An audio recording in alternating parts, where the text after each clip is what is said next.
नमस्कार, आप देख रहे हैं अपना बिहार और आपके साथ मैं हूं विवेक। बड़ी खबर क्या है? बड़ी खबर है कि आंगनबाड़ी सेविका की बहाली का जो नियम है वो बदल जाएगा। अगली कैबिनेट में इसका प्रस्ताव आने वाला है। शिकायतों को सुनकर सीएम परेशान दिखे, मुख्य सचिव को समीक्षा करने के लिए कहा, कल्याण विभाग को कार्रवाई का उन्होंने निर्देश दिया और मुख्यमंत्री नीतीश कुमार की जनता दरबार में आज जितनी भी शिकायतें आई, ज्यादातर शिकायतें आंगनबाड़ी सेविका में बहाली में जो धांधलियां हुई हैं उनसे जुड़ी हुई थी और शिकायतों को सुनकर सीएम इतने परेशान हो गए कि उन्होंने मुख्य सचिव को इसकी समीक्षा करने को कहा। लोगों की शिकायत के बाद सीएम ने समाज कल्याण विभाग को फोन लगाया, तुरंत गड़बड़ियों को दूर करने का निर्देश दिया।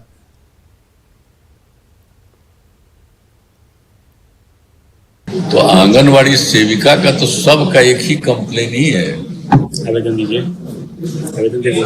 एक ही आ रहा है, जो भी शिकायत आ रहा है आंगनबाड़ी सेविका का, सिर्फ यही आ ही रहा है आंगनबाड़ी सेविका। इसको सर हम लोग अगला कैबिनेट तक पहुंचा देंगे। देख लीजिए सर वही है, कोई एक नहीं बच रहा है।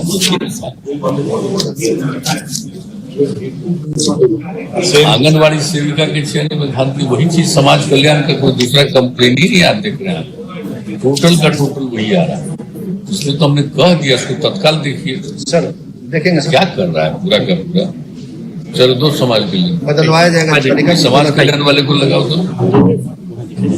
ये टोटल कंप्लेन ही है। ये तो जितना भी आ रहा है आपका समाज कल्याण का, सब का सब तो आंगनबाड़ी सेविका के चयन में धांधली उसी सबको लेकर के ही खाली आ रहा है। टोटल का टोटल देखिए ना, 20 से ज्यादा लोग आ चुका है और सब आप लोगों के यहाँ भेज रहे। हम लोग चीफ सेक्रेटरी को भी कहा इसको देखिए कि आखिर इसका चयन कैसे करता है, ये देखना जरूरी है। ये आउटगोइंग मुखिया किया सर, ये कोई भी किया है इसको देखना जरूरी है, कोई कैसे करता है इसको पूरे तौर पर नियम तो देखना ही चाहिए ना कि आखिर कौन करता है। इसके बारे में कुछ जो भी नियम देखना हो और नियम में कोई कमी है तो देखिए। तो शैलेंद्र हमारे साथ हैं फोन लाइन पर। शैलेंद्र, मुख्यमंत्री को आखिर गड़बड़ियों का पता चला तो उन्होंने सीधे फोन लगा दिया, लेकिन विभाग की तरफ से क्या फोन के अंदर से आवाज आई, इसके बारे में क्या कुछ भनक लग पाई है? क्या जवाब मिला है या फिर समीक्षा और देख लेने की बात कही गई है?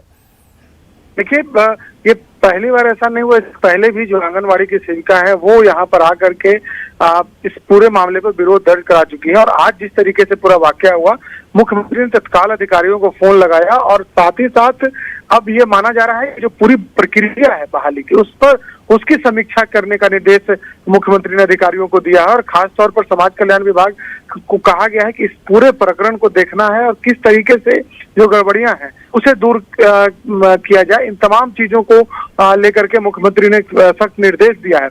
माना यह भी जा रहा है इसी तरीके से मुख्यमंत्री ने कहा और अधिकारियों की जो बातचीत हुई है कि जो कैबिनेट की बैठक होगी उस बैठक में भी इसका प्रस्ताव भी लाया जा सकता है। खासतौर पर देख रहे हैं और विकास के लिए भी और ज्यादा सड़कों के निर्माण का भी कहीं पर और जो कुछ भी होना है, ब्रिजेज का भी, सब पर तो हो ही रहा है। और केंद्र की तरफ से भी जो चीज सैंक्शन हुआ है वो, और राज्य सरकार को जो करना है वो, तो सब पर तो लगे ही हुए। आप देखते ही न है कि बीच बीच में जाकर के साइट देखते हैं हम लोग कि आखिर काम कितना हो रहा है। कोई भी चीज को जो करना चाहते हैं तो हम लोग तो लगे ही हुए हैं हर काम में। लेकिन कुछ तो पूरे देश की न बात हो जाती है जी। अगर कहीं महंगाई आ रही है तो कोई सिर्फ हम ही लोगों का है, इस सब जगह का है ना। तो इसलिए उसके लिए उतना ज्यादा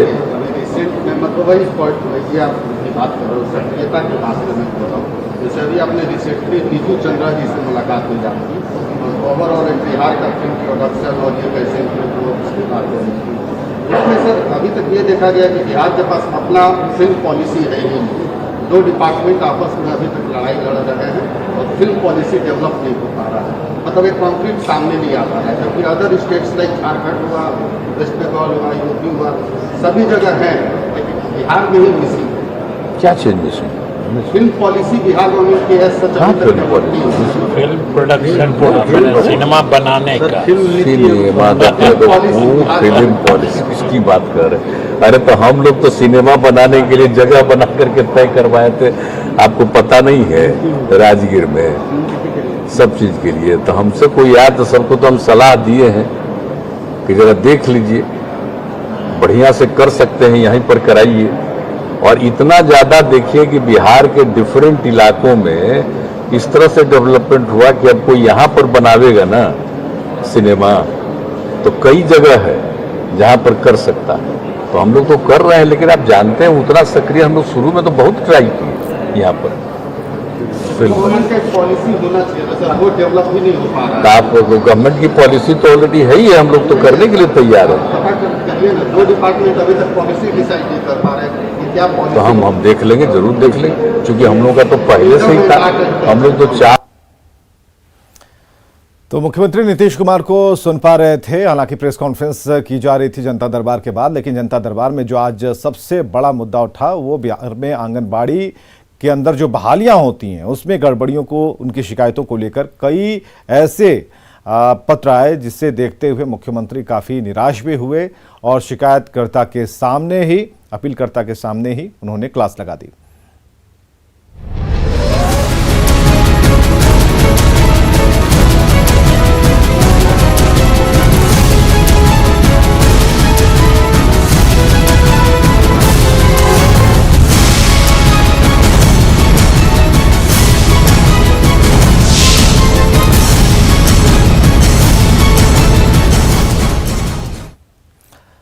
बीपीएससी पेपर लीक कांड का अपडेट हम आपको बताने जा रहे हैं। काफी तेज अब इस पर कार्रवाई हो रही है ईओयू की, और आरा के वीकेएस कॉलेज के प्रिंसिपल को बुला लिया गया है। कॉलेज के 4 कर्मचारियों को भी बुलाया गया है। पटना में पूछताछ के लिए इन्हें बुलाया गया।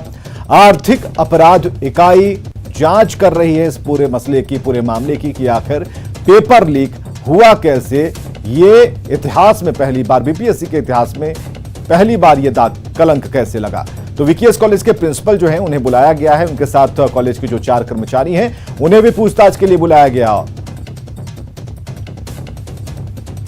और जो मजिस्ट्रेट वहां पर जिनकी ड्यूटी लगी हुई थी उन्हें भी पूछताछ के लिए बुलाया गया है। तो ऐसे कई लोग हैं जिनसे आर्थिक अपराध इकाई पूछताछ करेगी। टीम का गठन हो गया है, 10 सदस्यीय टीम है और बेहद ही गहनता से इसकी जांच हो रही है। खासकर बीपीएससी के अंदर किस तरीके से सेंधमारी हुई, पेपर लीक कैसे हो गया, इन सभी बातों को लेकर के चर्चाएं चल रही हैं। लेकिन एक चर्चा इस बात को लेकर भी है कि जो छात्र हैं उनके भविष्य का क्या होगा, ये भी प्रश्न सबके सामने है।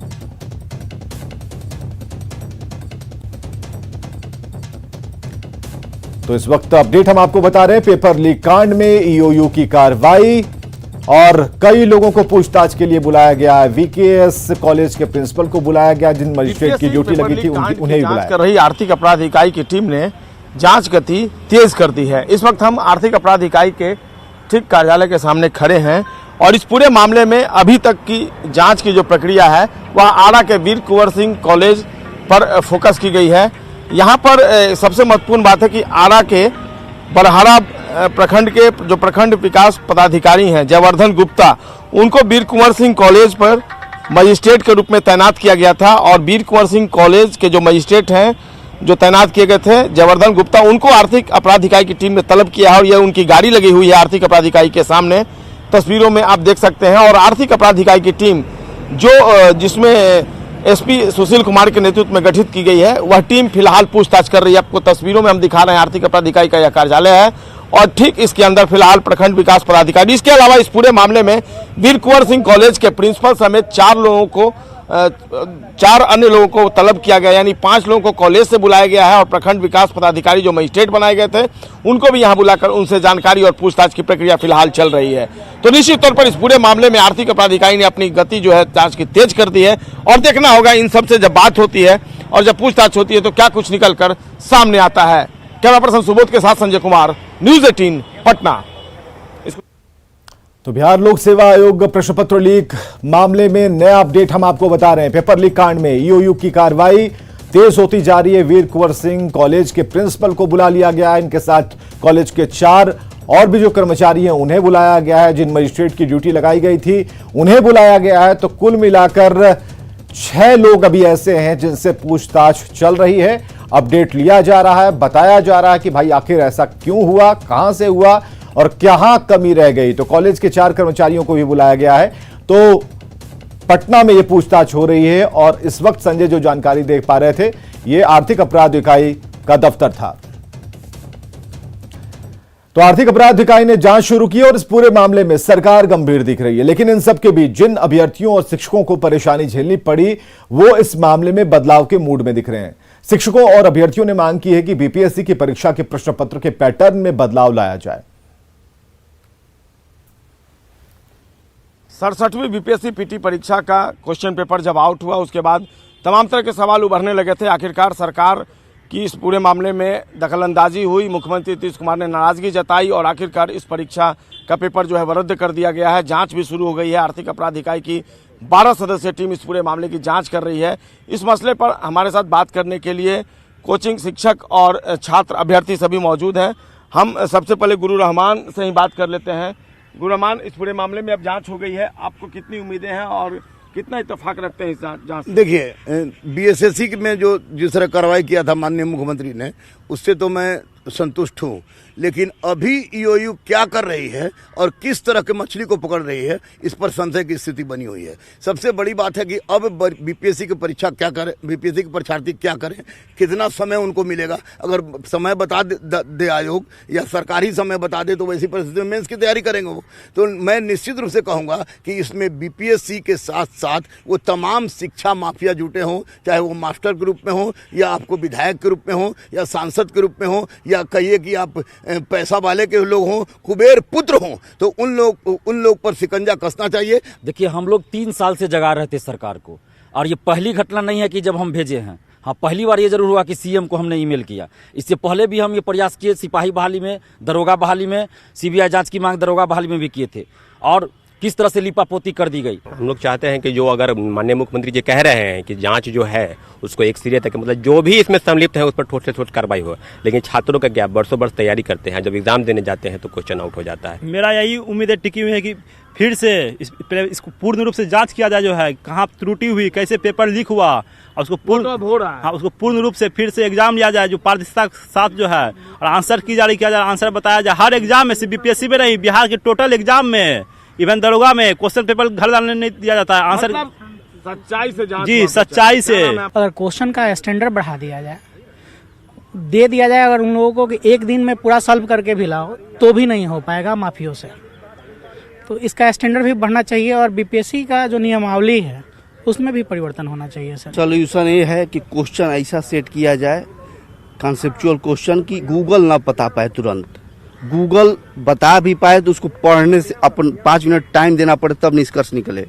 तो वैसे अगर पेपर पैटर्न जब आएगा तो क्वेश्चन लीक करने के बाद भी कोई मतलब नहीं रह जाएगा। कैमरा पर्सन सुबोध के साथ संजय कुमार, न्यूज़ 18 पटना। और इधर इस पेपर लीक कांड पर सियासत तेज हो गई है। आरजेडी ने जहां सरकार पर हमला बोला तो सत्ता पक्ष ने कहा कि दोषियों के खिलाफ कठोर कार्रवाई होगी। लोग जो है अपने आप को नियंत्रित नहीं रख पाते हैं, उछल कूद करते हैं। उनको लगता है कि ये एकदम बिल्कुल भगवान के अवतार हो गए और जो मन में आएगा हम करेंगे, कोई मेरा हाथ पकड़ने वाला नहीं है। उसी तरह की मानसिकता है। और ये जो उनके बाप मतारी हैं, उनको इस बात को ध्यान में रखना चाहिए कि बच्चों को इस तरह से नहीं मन बढ़ा दें कि वो जो है उत्पात करने लगें। आप जानते ही हैं कि इस संबंध में हमारी सरकार का स्पष्ट दृष्टि है और हम लोग जीरो टॉलरेंस पर काम करते हैं। इस तरह की बातें शिकायत आई है, प्रकाश में आई है, तो हमारी सरकार सख्त से सख्त कार्रवाई करेगी। कि ऐसी घटना हो तो उसको चुनौती के रूप में हम लेते हैं। चिंता का विषय हमारे लिए है, छात्रों के भविष्य के साथ जुड़ा हुआ है और जो भी अपराधी होगा, जो गुनाहगार होगा, जो पकड़े जाएंगे, कानून के जद में ऐसा जकड़न में आएंगे कि आने वाला इतिहास भी याद रखेगा कि ऐसे कृत्य करने वाले को कौन सी सजा मिली। निश्चित रूप से एग्जाम तो कल ही रद्द कर दिए गए थे और जो भी दोषी हैं, जो भी उसके जांच के क्रम में जो भी जहां से भी इसमें लीकेज की संभावना दिखेगी, उनको निश्चित रूप से इस कार्रवाई की जाएगी। इसमें कहीं अस्वस्थ रहें। और हम लोग लगातार हमेशा कहते हैं कि हम एग्जामिनेशन को कड़ाई से और सही तरीके से कराने में कटिबद्ध हैं। इधर नेता प्रतिपक्ष तेजस्वी यादव ने सिस्टम पर ही सवाल खड़ा कर दिया। उन्होंने सरकार से मुआवजा देने की मांग की है। बहुत ही दुर्भाग्यपूर्ण है, निंदनीय है, दुखद है। हम सबों को, जितने छात्र हैं, जो पेपर लीक हुआ, रद्द हुआ, इसका दर्द है। और आप लोग कल्पना कर सकते हैं, जब बीपीएससी का पेपर जब बिहार में लीक हो रहा है तो और सारे संस्थानों का क्या हाल होगा। चलिए खबरों में आगे बढ़ते हैं। फारबिसगंज शहर की बात करेंगे, जहां फायरिंग हुई है और दिन दहाड़े 9 लाख रुपए लूट लिए गए हैं। घटना फारबिसगंज थाना क्षेत्र के जुम्मन चौक की है, जहां एक निजी कलेक्शन एजेंट रुपए लेकर बैंक में जमा करने जा रहा था। तभी बाइक सवार 2 अपराधी फायरिंग करते हैं और एजेंट से लूट की घटना को अंजाम देकर बाइक से फर्राटे मारते चलते बनते हैं। घटना की सूचना पर पुलिस पहुंची और घटना की जांच के लिए पीड़ित एजेंट से फिलहाल पूछताछ कर रही है। बैंक कौन सा बैंक? State bank. अकेले जा रहे थे? अकेले ही निकले। तो कितना रुपया था? 9 लाख के लगभग। 9 लाख। वो छीनने वाला कितना लोग? 2 आदमी। गोली भी चलाया? हाँ, एक फायरिंग किया। तो फायरिंग हुई है फारबिसगंज में। कलेक्शन एजेंट से लूट की घटना को अंजाम दिया गया। लुटेरे 9 लाख रुपए, लगभग 9 लाख रुपए जो एजेंट बता रहा है, लेकर चलते बने। सहरसा से बड़ी खबर है, कोर्ट के मेन गेट पर गोली चल गई। मारपीट के दौरान गोली चली है। बदमाशों ने 3 राउंड फायरिंग की है। हालांकि सुशील यादव की जान बची। पुलिस इस पूरे मामले की जांच कर रही है। कोर्ट के मेन गेट पर गोली चली। सहरसा से यह बड़ी खबर हम आपको बता रहे हैं। मारपीट के दौरान गोली चलाई गई है। बदमाशों ने 3 राउंड फायरिंग की। हालांकि एक व्यक्ति का नाम बताया जा रहा है सुशील यादव, जिसकी जान बाल बाल बची है। हालांकि पुलिस जांच कर रही है। कहीं भी सुरक्षा नहीं, जब न्यायालय परिसर ही असुरक्षित है तो बाहर की मैं बात क्या करूं। नहीं, पुलिस कितना देर बाद पहुंची है, क्या सोच रहे हैं? पहले प्रेस के लोग आए हैं, उसके बाद पुलिस 15 मिनट के बाद पहुंची है, 20 मिनट के बाद। सुशील यादव नाम के व्यक्ति को गोली लगी है। वो 5 दिन पहले आर्म्स एक्ट में जेल में था और जेल से छूटा। कोर्ट आ रहा था अपना तारीख वगैरह पता करने के लिए। उसी में किसी अपराधी ने उसको गोली मारा है। वो जेल में भी उसकी विवाद हुई। अच्छा, पता चल जाएगा, अरेस्ट हो जाएगा। कटिहार में आबादपुर के भवानीपुर पंचायत ग्वालटोली में अवैध नर्सिंग होम और उसके झोला छाप डॉक्टर ने एक महिला की जान ले ली। दरअसल नर्सिंग होम में रिंकी खातून ने प्रसव के लिए ऑपरेशन करवाया था। ऑपरेशन के दौरान झोला छाप डॉक्टर महिला के पेट में टॉवेल छोड़ दिया और बाद में जब महिला को दर्द हुआ तो आनंद फानंद में उसे पूर्णिया के नर्सिंग होम में भर्ती करवाया, जहां दोबारा ऑपरेशन कर उनके पेट से टॉवेल निकाला गया। इसके बाद कुछ ही घंटों बाद महिला की मौत हो गई। इस घटना से पूरे इलाके में अवैध नर्सिंग होम के खिलाफ लोगों में गुस्सा है और लोग कार्रवाई की मांग कर रहे हैं।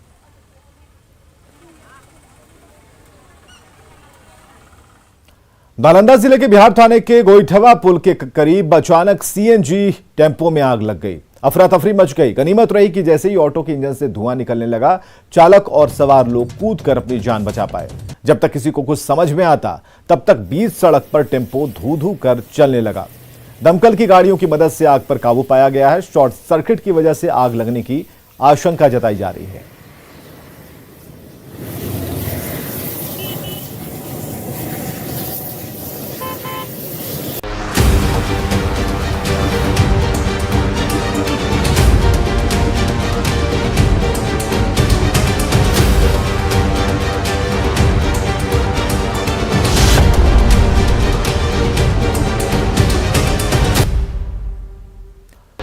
बिहार में कोरोना एक बार फिर सिर उठा रहा है। हालांकि अभी रफ्तार बहुत तेज नहीं है, लेकिन ट्रेंड पहली, दूसरी और तीसरी लहर वाला है। पटना में सबसे ज्यादा खतरा है और इस खतरे को हम कम कर सकते हैं। शर्त यही है कि हम सावधान रहें। अगर हम और आप सावधान रहते हैं तो सुरक्षित रहेंगे। अगर ऐसा नहीं करते हैं तो स्थिति बिगड़ते देर नहीं लगेगी। तो बिहार में कोरोना के कल जो मामले हैं, 10 मामले सामने आए हैं और इससे पहले 7 मई को भी 10 मामले ही सामने आए थे। 6 मई को बिहार में करीब 1 लाख लोगों की कोरोना जांच कराई गई और इस जांच में 11 नए मामले सामने आए। 5 मई को 1,04,493 लोगों की जांच कराई गई, जिसमें 10 नए मामले सामने आए। 4 मई को 6 मामले सामने आए थे। राज्य सरकार कोरोना को रोकने के लिए सजग दिख रही है। वैक्सीनेशन पर लगातार जोर दिया जा रहा है। ऐसे में सुरक्षित रहने के लिए आप पूरी तरह सावधान रहें। तो न्यूज़ 18 अपील करता है आपसे कि आप सावधान रहें। जिन्होंने अब तक बूस्टर डोज नहीं लिया है वो बूस्टर डोज ले लें। जिन्होंने अब तक अपने बच्चों को वैक्सीन नहीं दिलवाई है वो बच्चों को वैक्सीन दिलवाएं। मास्क का प्रयोग करें और सैनिटाइजर का इस्तेमाल करें। और आगे देखिए जोहार झारखंड।